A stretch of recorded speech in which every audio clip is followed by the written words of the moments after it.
teşekkür ederim. Beğendiniz mi? Hepinize ne kadar teşekkür etsem azdır. İyi ki varsınız.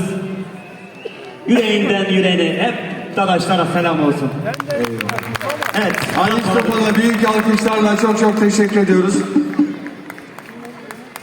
Tamam, biraz fotoğraf çekebilir miyiz diyor. Tamam, onu alayım. Halis Topal'a çok teşekkür ediyoruz. Şimdi ben tabii İstanbul'a sonradan gelenlerdenim. Erzurum Gavurboğa Mahallesi. Var mı Gavurboğanlar aramızda? Eski Gavurboğanlardan kim kaldı ya? Var mı? Yok, bir kişi gelmiş sadece. Başka bu tarafta var mı? Ha, burada da var. Gavurboğanları var. Hoş geldin kardeş. Aa, bunlar az dayak yemedi bizden ha. Şimdi Gavurboğan'da benim elimde büyüdü ama zaten ailecek büyük sanatçılar yetiştiriyor. Biliyorsunuz Siverek